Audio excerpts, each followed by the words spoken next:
For the love of Ellie Kildunne, I'm Anthony Watson and I'm here at Sage HQ and I'm joined by the World Rugby Player of the Year, Ellie Kildunne. How's that sound? You like that one? Yeah, it's not too bad, is it? It's it comes with a target on your back, but it's got a good ring to it. For sure. Obviously, there's a home World Cup this year for you guys, and you are, as you said, or as I said, you are World Player of the Year. Are you enjoying that pressure? How is that all? That whole process? How's that? Yeah, I love it. I love pressure. It just means that people expect high from you. Is that the saying? Like they expect a lot from me, which is, that must be a northern thing, they expect me to do something good, and I guess that's a compliment if you spin it on its head. So, yeah, I said it when I actually won the award that I got it for 2024 and now we're in 2025, so it doesn't actually mean anything. I'm back to day one, and it's more now how do I get World Player of the Year again, and keep the successes coming and keep growing as a player and also as a person. You don't have to be humble on here, honestly. But in terms of the World Cup, how much excitement is there in and around, you girls at the moment? How much pressure is there around selection? Is it like palpable? Can you girls feel it at the moment, or is it too far away to really start concentrating on it? Yeah, I don't know. I feel like I'm probably quite oblivious to a lot of things. I'm in my own world most of the time. But, as soon as the last World Cup finished, I remember getting into the changing room and almost being like, well, can we just go again now or do another 80 minutes? It'll be all right. Just because the whole event is amazing. The whole run up into it and the fact that the final, you can always feel that it's there. And obviously to go out the way that we did, it just made me super hungry, and the same with the other girls as well. But yeah, you can't really feel the pressure in camp yet. I think we all know that there's a Six Nations ahead of us. And then, if anything, it's making sure that you're fit enough so you don't get injured, because big injuries now might take you out for that time. Definitely. I heard you've said on your podcast that you do not get nervous for games. Will that change with the home World Cup? Because there's going to be a lot of people watching in person, on TV.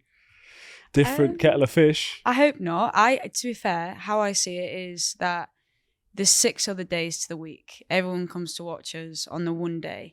And for me, I see that as showtime. It's almost like Britain's Got Talent or X Factor. That is the day that you're performing, and that is when people are coming to watch all the work that you've put in. That's the day that you enjoy the most. So nerves is just another word for excitement, and it's where you channel it. And to be fair, I've always been this case, and it's more with 7s than it is 15s. I just get nervous that I'm going to get out of breath and I'm going to be tired, because I'm thinking, well, I can't do what I'm wanting to do. I can't do a kick sprint if I'm knackered. So that's the only thing that I get nervous for. But then again, that, it fuels me when I'm training to keep on pushing, because I want to be the fittest, so that if I'm blowing, God bless to everyone else. I don't want to jinx you, but I have had the experience of pressure of playing in a home World Cup. And I'm sure, and I pray to God that your experience will be very different to ours, because playing in a home World Cup in 2015 and getting knocked out in the group stages will go down as one of the biggest disappointments of my career. We had such a good group and we had such a long time to prepare for it. We went on some amazing trips, even in the pre-season, to help us grow closer to Denver, and to a few other places. And I felt like we were in a really good spot. And then... What happened? In your opinion? I wish I could put my finger on it. There was so much going on. And I think that the amount that was going on just really didn't help us. Obviously there was a massive debacle over Sam Burgess. And...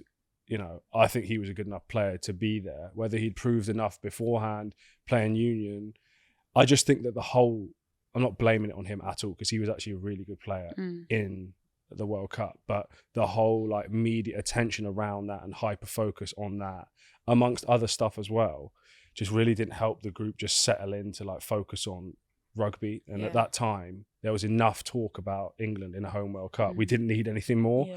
So I think that stuff didn't help. To be honest with you, most of the issues we had was off-field stuff. And it could have been a lot worse if certain stuff came to light, to be honest. I think, though, that's, even you saying that, I think it'd be really cool to have some of you guys in and talk to us about it, because obviously there's been another Home World Cup in the women's game, and they were successful in 2014. But the game's grown so much from then that people keep saying it, that where is the Red Roses now in the period that, you know, was probably a little bit before that time. But there's so much we can learn from it, because we are looking to sell out stadiums, and it's coming into a space that women's rugby hasn't been before. So, you know, when we play in a stadium and there's 60,000 people, it's suddenly like, well, you can't hear the person next to you. And I think there's a lot to learn from you guys, especially from that time, so that, you know, we can maybe not make the same mistakes. No, for sure. The only thing I would say, sat here with you right now, is just stick with the rugby stuff, because it's so easy. You know, you see all the glitz and glamour, and as there always will be, there's more attention, more of the pros of being a professional rugby player come about when there's a Home World Cup. It's just try to keep the main thing. And I was terrible at it, and that's probably why we got knocked out in the group stages. So anyway, enough of that, because I don't want to talk about it too much and jinx you. I don't think it's going to happen, but still.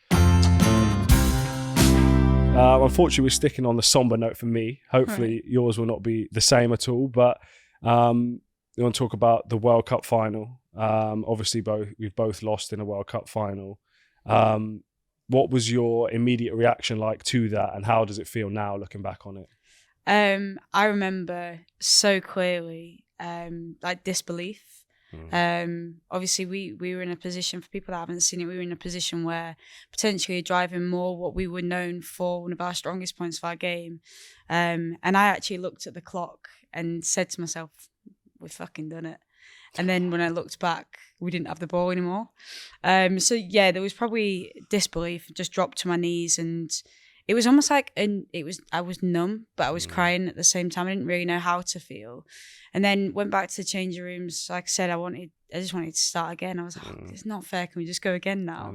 But also, you know, I probably felt like that because you saw what happened with the Lionesses after the Euros. And I really thought, this is our chance to do that. I want to change rugby, like, for everyone, and, you know, take it to a space it's not gone in the women's yet. And a win from a World Cup will do that. And I just felt like I disappointed everyone at home, because I thought, well, we've missed that chance. That's not going to happen. It only comes with a win. However, on the plane back, I wrote down every single part of my game and put like a little spider diagram on how can I get better in each part. And I think the loss is probably the best thing that's ever happened to me. Silver lining, because obviously it was one of the most terrible things as well.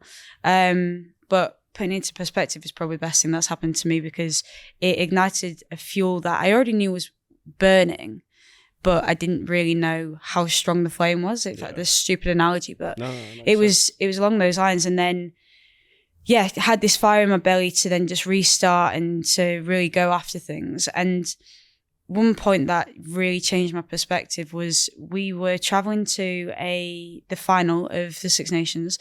And like I said, I thought this was the moment when we were in New Zealand. And I thought, you know, we're going to start selling out stadiums. It's going to be incredible. And we had a game against France at Twickenham. And on the bus, I don't know if this is the same with you. Okay, question. On the bus, for training, do people have headphones in, or is it the speaker? Nah, for training, it's generally the speaker, yeah. On games, is it headphones or the speaker? Headphones. Exactly. Yeah. And I don't understand it. Because people are like, oh, really serious, really focused. I'm not like that. I take my headphones out and probably annoy the person next to me. Yeah. Well, I'll be honest with you, Ellie. I don't know what happens on the bus on the way to games, because I fall asleep every single time. I swear, it's my best sleep of the week on the way to. I couldn't do that. I'm too stimulated for that. But so I was like, I'm gonna wear my headphones. You know, we're playing at Twickenham. It's France. I got to be focused. Put my headphones in, and then I started seeing people going up to the glass. I don't know what's going on there. Took my headphones out, and people were like giggling, saying, "Oh my god, I can't believe it!" And when I looked out, the amount of people that were there before a game, this is like 3 hours before kickoff. The cabbage patch was full, like the streets, no matter what side you looked at, was just people. And we've never done that before. I've never seen that. Normally 3 hours before, you have the postman and that's the only person that you see. So the fact that had happened, I realised that even though we didn't win, something's changed, and we're on. We've got some momentum now to really push the game to places that it hasn't been. And yeah, I just think it's perspective that things happen for a reason. And now we have an opportunity to play a World Cup and hopefully be part of a final and hopefully be successful in front of thousands of English fans rather than New Zealand fans. You don't have any Kiwis who play with you at? We do. Oh, we do now. Maddie Fuinati. Is that recent?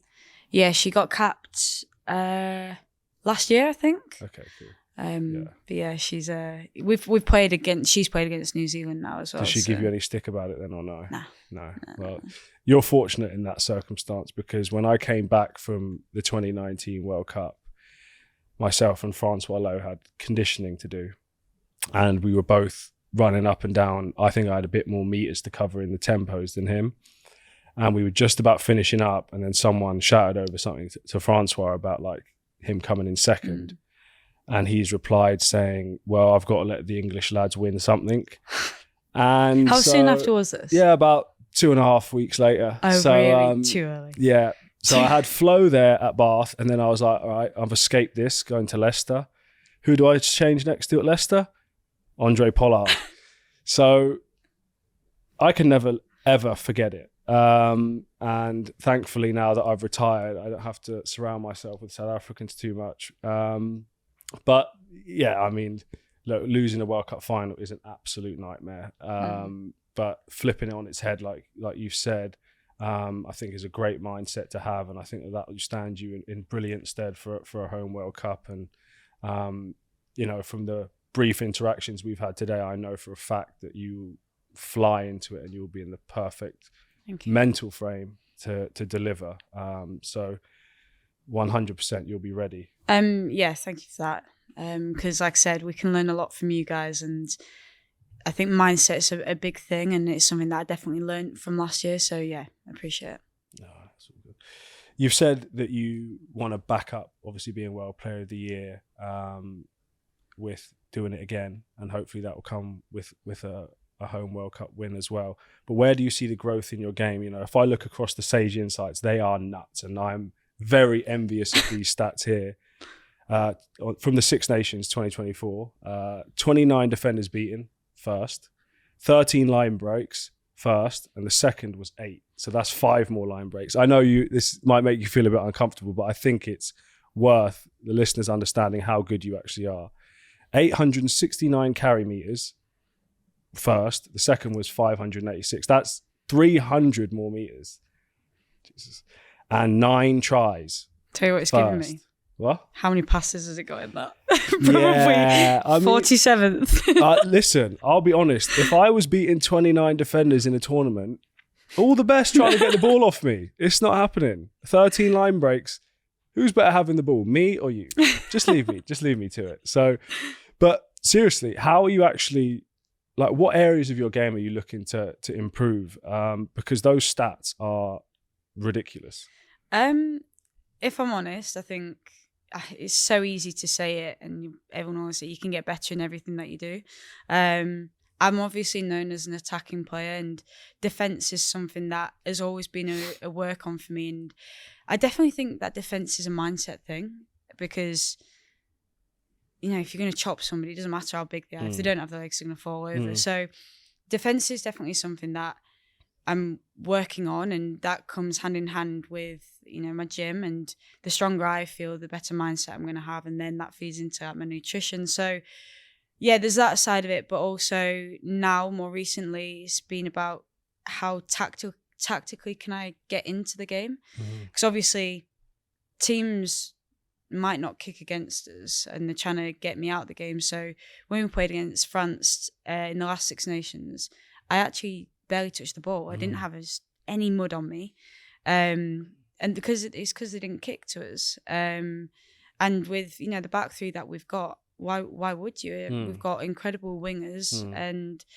you know, people that can just slot into any position. So yeah, teams don't do that, or teams put contestable kicks up like they are in the Prem, and it takes me out of the game. So it's more tactically now, how do I get involved in the game? How do I make sure I get the second touches? And how do I use the fact that I probably do have a bit of a target on my back to manipulate defenders and put other people through the gaps? So, yeah, I could list off every single of my kicking and running, but they're probably the first two that come to mind. Got you. No, 100%. I think that teams will 100%, like going back to those stats, teams are 100% going to look to play away from you. It makes complete tactical sense to not want you to have the ball. And I think we've seen it across the world, really. You know, you look at Dupont, I know it's a bit different with him being a scrum half, but he always finds a way to influence the game, irrelevant of whether they try to minimize him or not. You know, he always wants to influence and help the team win. But more specifically, like your speed stuff, your footwork stuff, like that's what makes you, right? How much work do you do in the week, and do you see that as like an area of growth? Because, you know, I always felt like that was an area, even though it was a strength of mine, that I could get better. And I always wanted to try and get better. Yeah, I mean, I should put more, I want to do like more one-to-one work with, you know, a speed coach, because I am fast and that's probably one of my super strengths, but my running technique is shit. So I've not noticed that. Yeah. Have you ever seen The Incredibles? Yeah. I don't look like Dash. I look like the mum that runs. Like, seriously. So if I had a speed coach, if there's anyone out there that actually wants to be my speed coach, then I'll take it. I might have just the man for you, actually.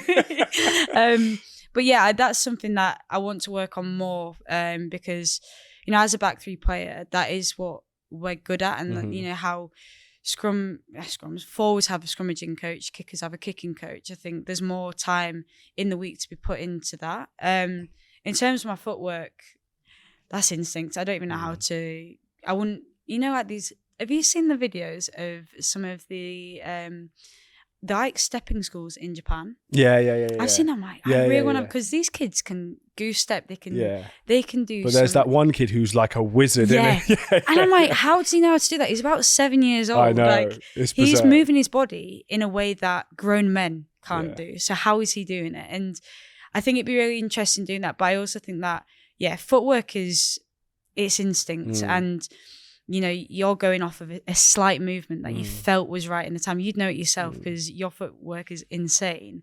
And it's just about manipulating what you see in front of you. And you can never really practice that until you're on pitch. Obviously, you look at someone like Quade Cooper and you're like, I'm going to try to do that. And you would never look like Quade Cooper doing it because it was in the moment. Yeah, and it's also, everyone has a different style to the way that they step or beat defenders.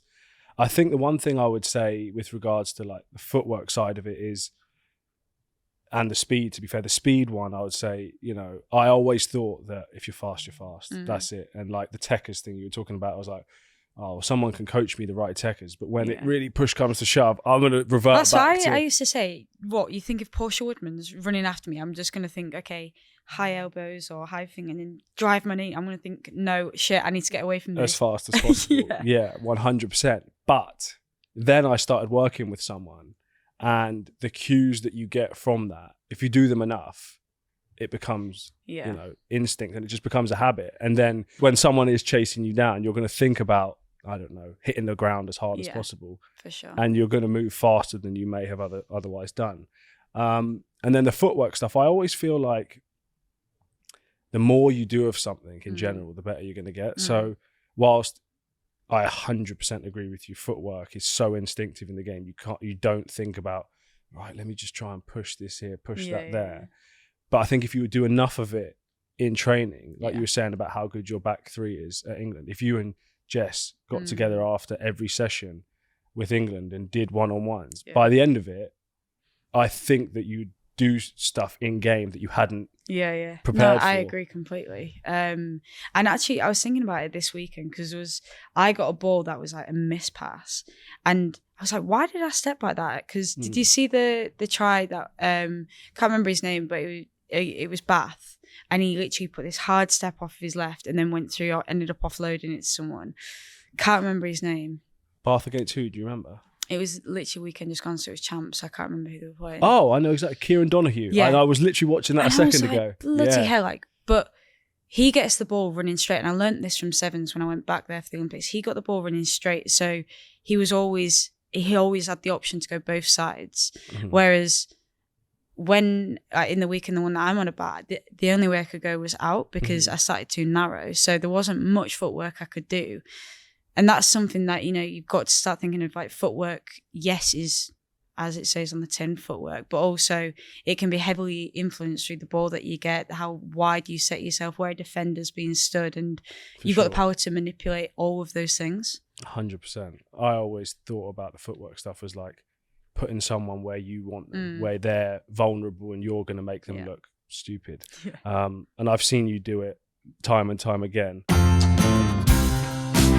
Ellie, we want to touch on a good friend of mine, a coach I've worked with who is now your head coach at England, the legend that is John Mitchell. He's been coach for 3 years, I think now. How have you found him? How have you found working with him? I love him. I really love him. Yeah, sometimes I don't really know what he's asking me. Like, it'll say something and go, "Hey." Yeah. I'm thinking, I have no idea what the question was there. But yeah, I absolutely love him. The heart that he's got, not just for the game, but for personal development, whether that be on pitch or not, is something that I always feel like I want to do him proud, and I want to, work on the things because he means everything that he says. And he's just brought, I don't know how he's done it, but the culture's almost like changed into a family. Like, he's brought his family into our team, and we kind of do the same, and it makes it feel like one big happy family. But it does. And he the fact that he is authentically himself, he's always himself. He doesn't hide anything, even emotions. I've seen him cry more times than I've seen my boyfriend cry. Really? Right. And he's just really true to his feelings, and that creates a really safe environment. If he's willing to be vulnerable, then I feel like I'm safe to be vulnerable back. And that's where you get growth. So yeah, I really like him. Like I said, sometimes I have to re-listen to his voice notes, work out what he's asking me before I answer. Go off on a tangent, doesn't he? I don't really know where he's going. Bro. I don't really know where he's going. It's when he's stood in the backfield with me and he says something, I'm kind of like, oh, and it's the A. Yeah. He's probably going to listen to this. I don't understand what you're on about sometimes. And I'll go, yeah. And I'm thinking, I have no idea. He could be telling me the next thing to do and I'm not going to do it because I don't know what he's just asked. But that creates conversation. He's always got that time just to do that. And I think as well, really important to mention, because we've obviously had other coaches, but he knows what my strengths are and he works to those. He hasn't asked me to try be anyone else. He hasn't tried to see someone else's game and mold my game to that. He knows what my game is, and he just wants to propel that as opposed to put me in a box, which I feel like I have been in previous years. Yeah, no, that's definitely a super strength of his for sure, is getting to know people. But before, I think he had a circumstance in his personal life that changed him a fair bit. Apparently before that, he was an absolute maniac. Really? Yes, like legit maniac. So when he was joining England, I was super sketchy. And then you were sketchy. I was sketchy of him. Fine. Yeah, I was like, oh my God, this bloke's going to be screaming at me the whole time.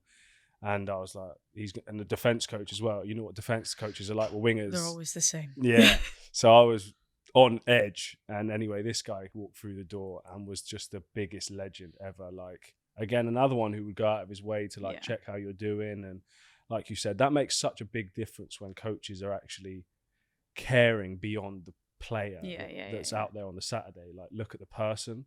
And he was always amazing for that. What was it like when obviously he was in the coaching system with you guys? Because obviously he's our head coach. He wasn't your head coach, but he was still there. And I always find it really interesting seeing what the differences and similarities are between where he is now and where he was with you guys. Yeah, I mean, I think a lot of the similarities are more or less the same. He remained true to himself, it sounds like, which is really important.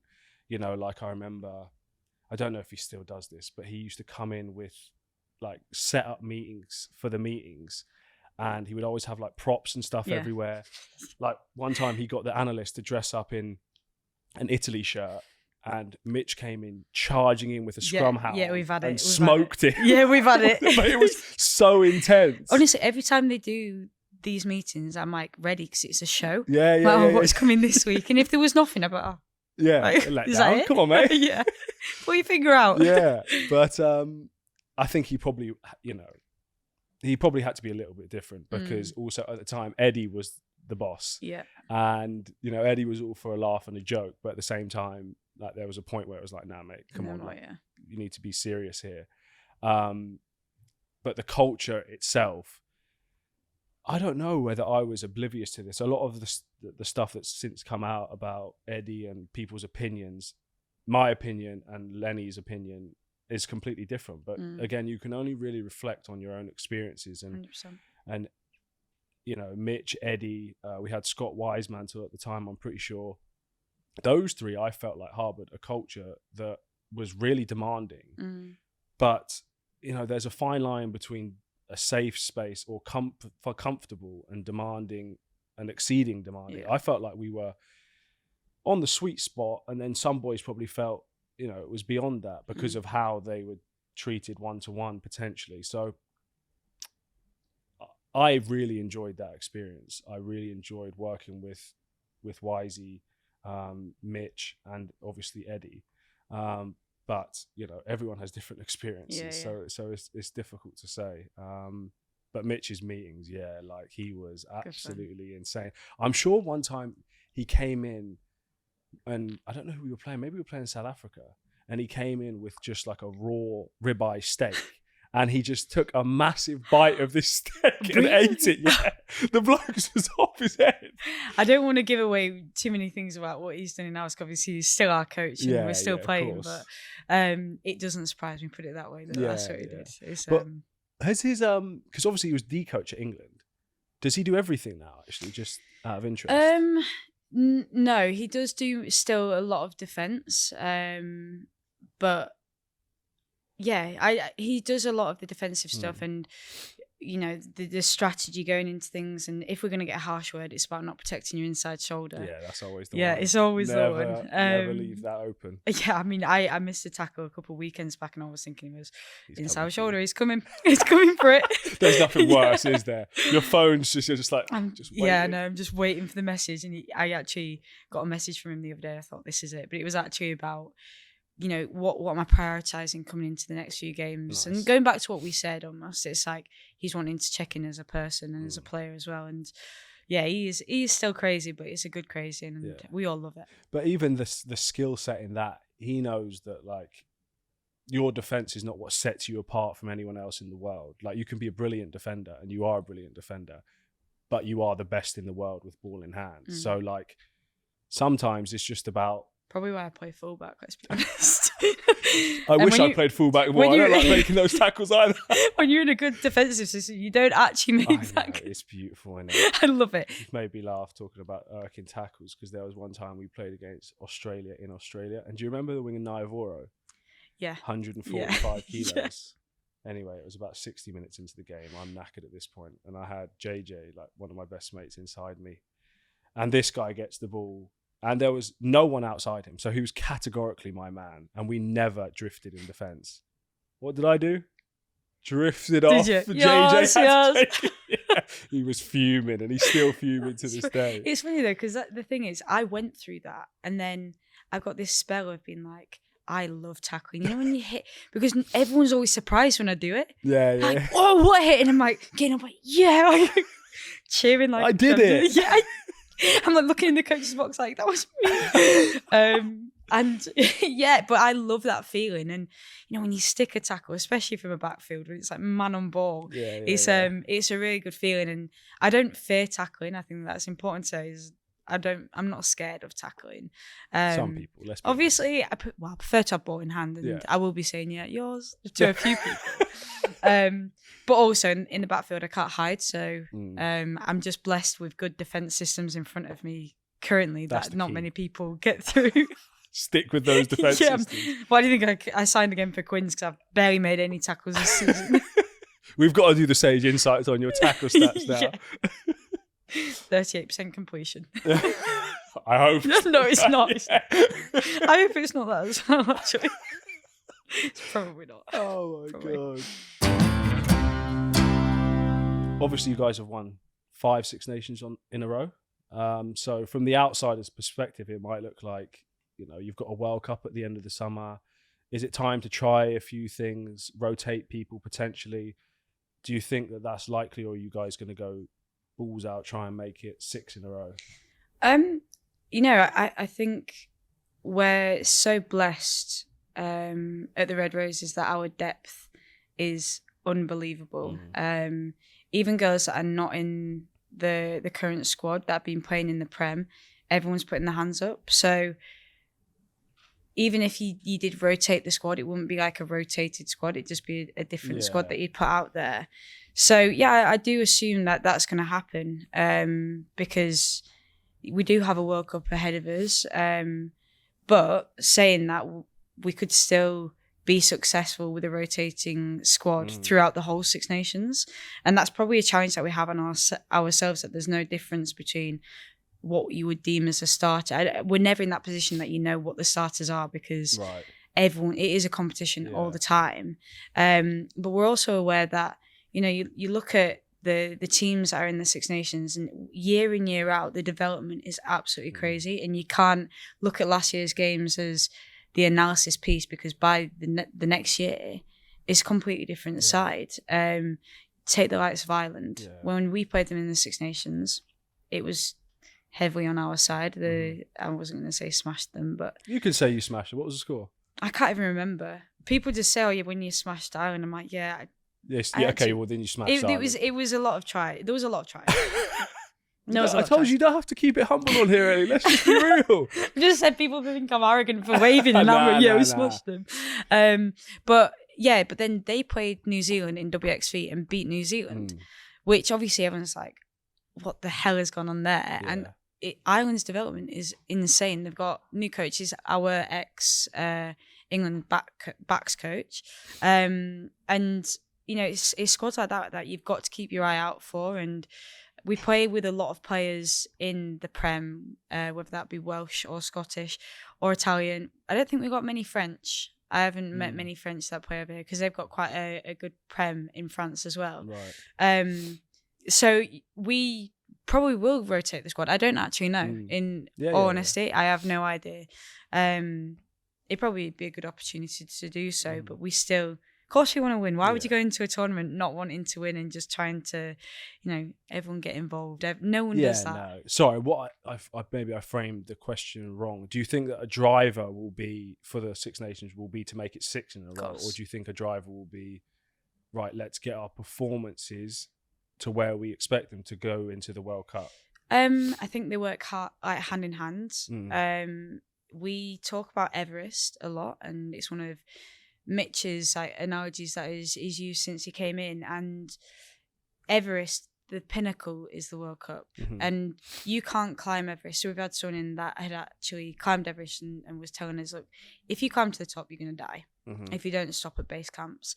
And each base camp was like Six Nations last year, then WXV, and then you've got to go through all these bases to get to the top. And if you don't do it right, you're gonna die. Yeah. Not that he said that we're gonna die, but well, it's Mitch, so he didn't say that. No, he didn't say that. But the importance of staying in the moment in each competition that we've got. So I think if we perform to what our expectations are, and that will lead to success, which would lead into a successful Six Nations and then put us in a good place for the World Cup. Because we're always pushing the standards. Like, even when you win, it's like, okay, wait, where could we be better? Yeah. You know it better than anyone else do. Like, it's always like, as a squad, personally, okay, how can I get better from that? And that's also why we are a successful squad. But yeah, I think it'll be interesting. I'm interested to see the crowds, and being in a World Cup year now, and how much we can build the sport outside of the playing squad, and how many people are going to come down to watch us, and the atmosphere that comes along with it, and how we're going to respond to that in preparation for a World Cup.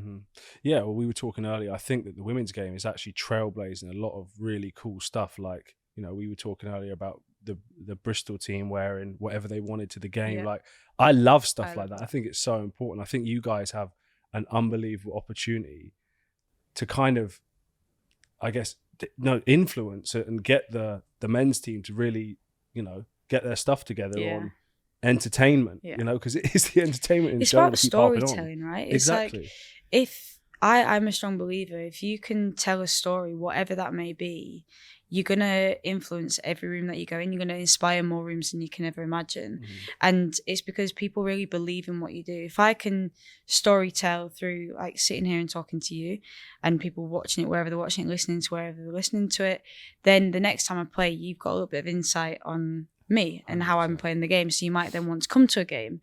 And that's how you start influencing different people and you grow the sport. And, we want kids to be picking up a ball and wanting to be a rugby player. We want people that have come through the game to then want to keep on coming back to the games. And you got to tell your story. This is your opportunity now. You can't play forever. Yeah. And it's pretty cool what we do. Like, yes, you see us one day a week, but I play rugby for a living. I literally pass a ball about and run as my job. And I get to travel and I got friends and that's cool. Yeah. So we need to show people that so they can aspire to be like us or want to be within something similar, because rugby and sport is such a special thing that, I mean, now you're retired. Once it's gone, it's gone. No, and you have so much maybe reflection on, did I make the most of that time? And it may not be with rugby, with me, and because I'm still obviously playing, but even when I look back on college, it doesn't matter if I go back to college and I've got the exact same people there, it's not going to be the same experience. So you've got to be in the moment and you've got to make the most of it and just like crack a smile. Do you know what I mean? It's not that bad. No, 100%.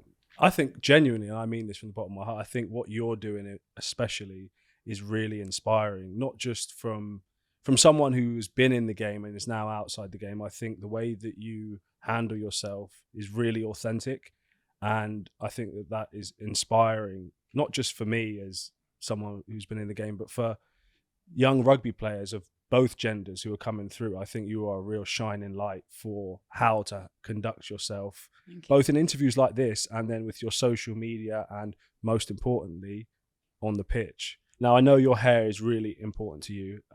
When I had dreads, they were very important to me. But you've called them your superpower. Talk me through that. I'm probably going to get a bit of stick for that now. No, I mean, I still get stick, to be honest. A lot of people say I lost my superpower and I cut my hair. So, if I'm honest, I got my hair cut randomly. I never used to get my hair cut, and it used to be like down here, didn't know how to look after my curls, and it looked pretty shit.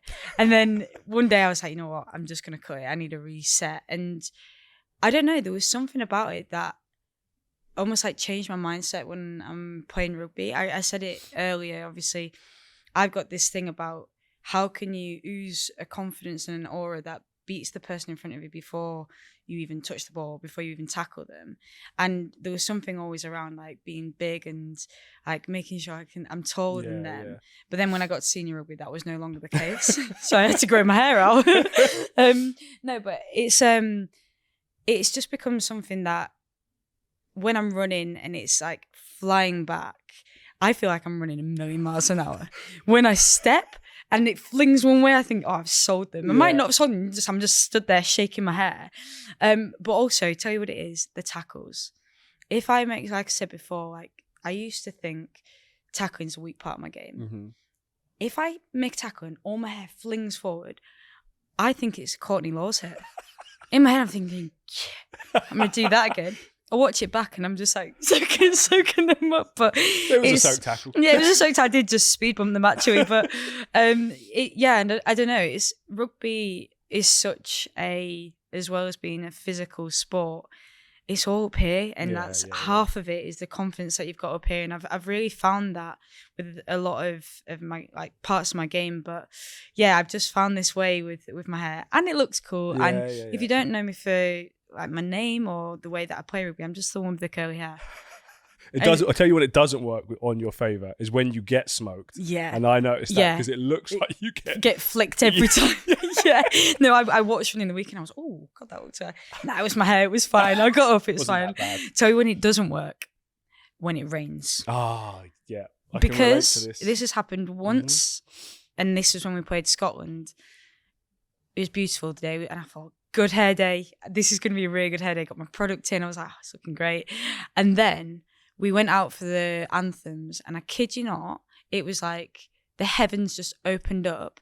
There was rain, there was hail, and I could see people as we were in the, obviously singing the anthem, people like pointing at me, and I kept thinking, what? Anyway, we then get set for kickoff, and Jess goes, Ellie shouts me. I'm like, what's up? And she's like, your hair, starts laughing.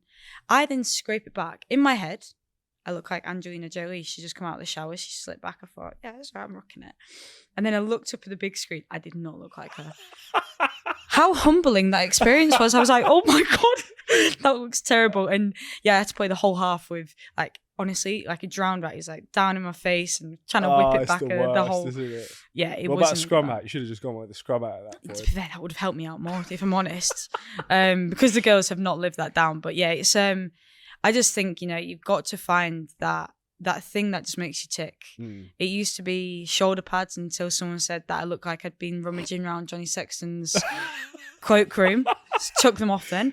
And then, I would start putting the pads on. Yeah, it was this whole thing. And then I cut my hair and I was like, actually, I don't need the pads. Thanks, Johnny, but don't need them this week.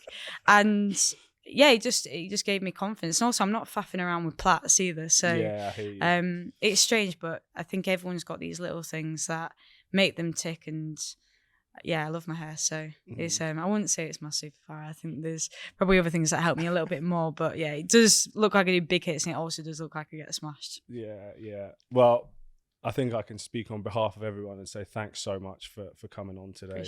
Apologies you've had to deal with my very amateur level presenting and me daydreaming through some of this.